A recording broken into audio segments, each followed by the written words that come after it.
speakers, fantastic speakers. I find myself as a wrong man in the wrong place, no doubt about it. so therefore, it's that I started my life as not life, my career as a trained chemical engineer. Went to the industries to do my stint, then came back to be an entrepreneur, and I went ahead. Then I failed. Then I went to administration as Deputy Director of Technical Education in West Bengal and spent my time there. Then I joined NITTR Kolkata. Previously it was known as Technical Teachers Training Institute, many of whom you know by that name. So in the Department of Educational Planning and Management. And one sure thing happened in between. What is that? Can you I forgot my chemical engineering. It's right out of my head. It's not there. Anyway, the fact is this, that in the meantime, another important thing happened, that I learned one function which is very, very essential post our, what I would say, in the 1991. So you all know that 1991, one of the important thing happened in our economy, that we opened up our economy. Manmohan Singh ji was the then finance minister, and our globalization process started. And I reckon that with the globalization process, politically I may differ, you may differ, many people may differ, but one sure thing happened. I think there's a positive one, that is the bringing about the quality, the consensus about the quality, so far as the products are concerned. So from there actually everything started changing that I meant. Anyway, now so far as the quality is concerned, I'm not going into quality, I assure you. I'm very short on my presentation.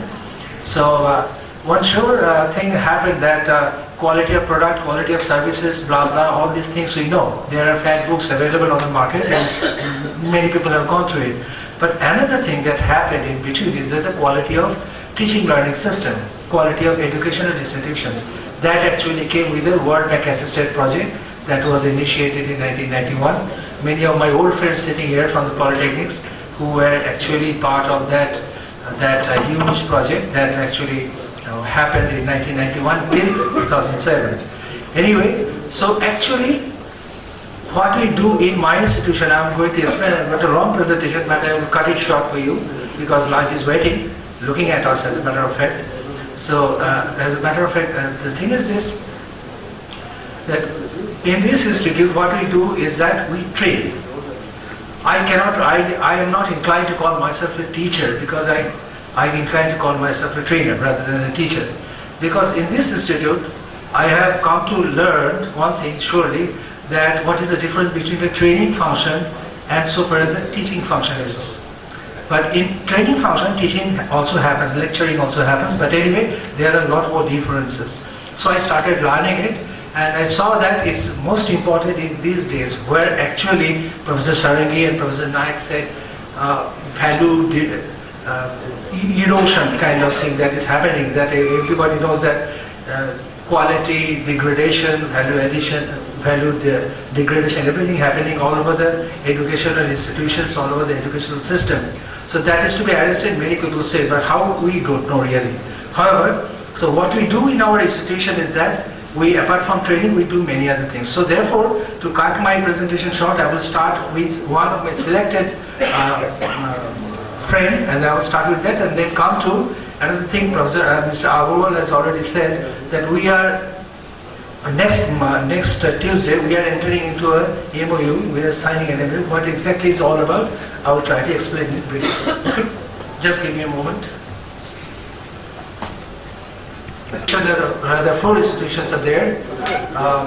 They were created or established way back in 1965 to cater to the quality improvement of teaching learning system in the polytechnic system as such in the country. And 4 such institutions were created, were established in Calcutta. One is in Calcutta, in Salt Lake City, another is in Chandigarh, another is in Bhopal, another is in Chennai. So there are 4 institutions of similar nature, similar kind. And we work under MHRD, Ministry of Human Resource Development, and we are 100% funded by them. Anyway, coming back to my activities of our institute, let us look at this presentation. One of the most important aspect of our activity is training and education. Training has been our bread and butter. We do train, okay, teachers, particularly teachers and technicians as well. And education means that with the passage of time, we have now opened 4 MTech programs. One in software engineering, another in construction technology, mechatronics engineering, another in mechanical engineering. So 4 master's degree program are going on apart from the training and other activities. So what are the other activities? The second group of activities is curriculum development. So when in the States, when the curriculum every 5 or 6 years, when it is revised, excuse me. So when it is revised, we are the consultants to do the job on behalf of the state government. We sit with the industry people, we invite industry people, we sit with the polytechnics to revise the curriculum. As also when it is required to introduce a new curriculum in a new area of development, we also do the same thing.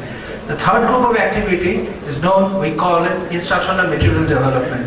This instructional material development is that our training programs come with a fat kind of training material. Apart from this printed materials, we have got plenty of other non-print materials.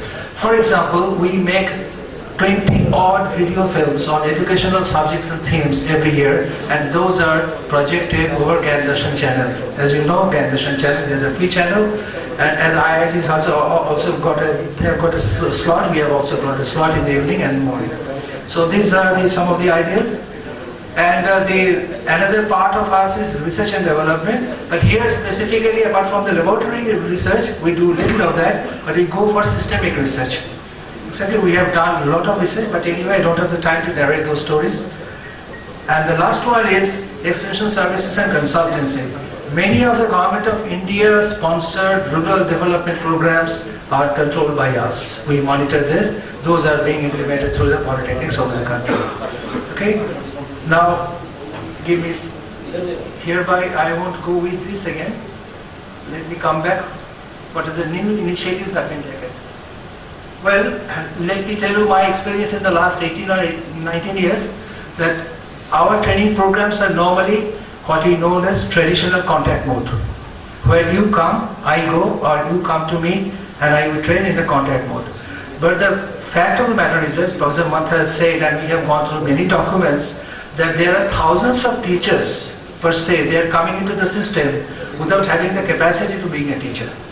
Because I start my class like saying this, you may be a first class person in any kind of subject, but does that guarantee you will be a good teacher? Everybody says no. So del X component is there, what exactly is that? That is our bread and butter. We try to teach, we try to share with our participants that what exactly is required to become a successful teacher. So therefore, now the number is also very large. There are thousands of teachers. I cannot really tell you the number, but it's not less than 30,000 all over the country. Those teaching community need to be trained in teaching techniques. Because in my experience as an administrator or as a trainer, I have seen that many seasoned teachers also lack in communication.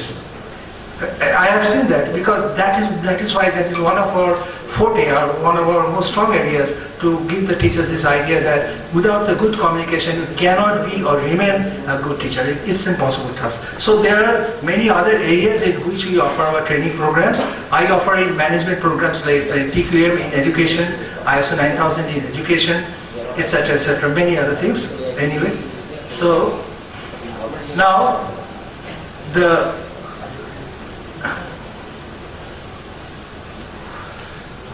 So this is the actually what I was trying to say is this: the need of the hour is to cater to more and more people. More and more people means here I am focusing on the teaching community. We have to train more people, so it's not possible.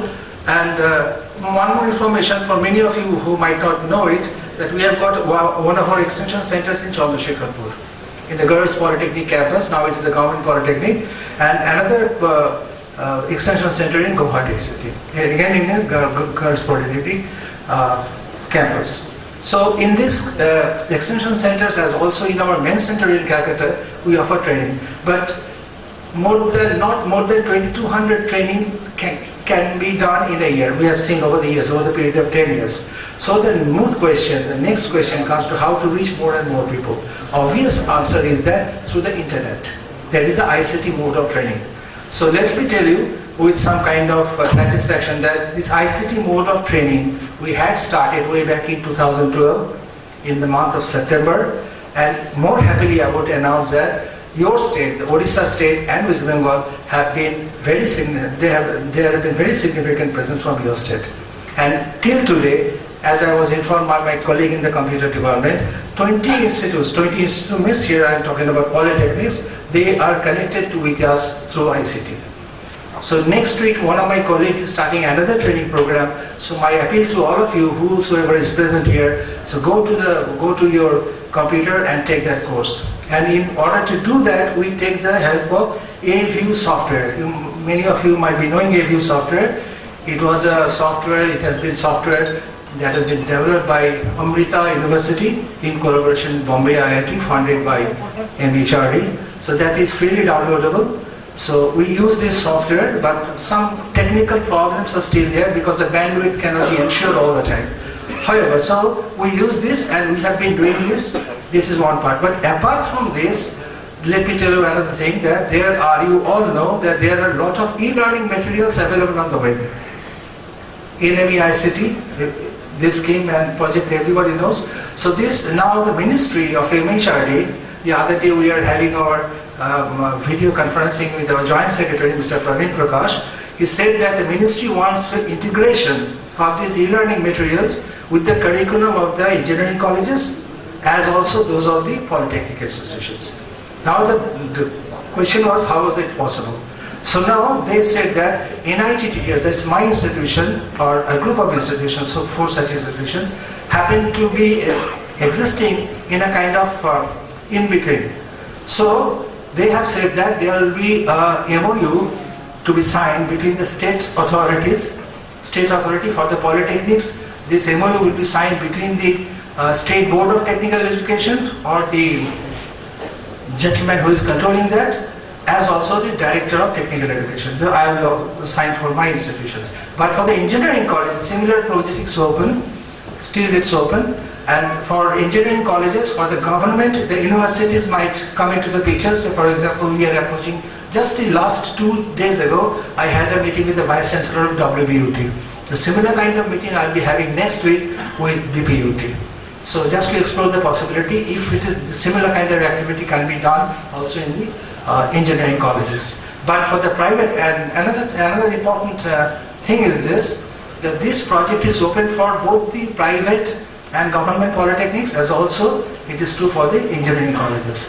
But for one thing, that for engineering colleges, such a MOU will have to be signed between the NITTR Kolkata and the principals of the band governing body. Okay, but there is another thing, one last thing before we break for lunch, another thing, that there is a financial component. The financial component has been divided, it has been proposed in the draft curriculum, in the draft MOU that has been already catered to all the states. The states have gone through it, and they have also suggested some changes, etc., etc. For example, in order to get the NME ICT line, you have to lay the cables. So the cost of that cable and per line basis whatsoever, that will be provided by BSNL. And that sharing of cost, it has been proposed that 50% will be given by, 75% will be given by the central government and 20% will have to be borne by the state government.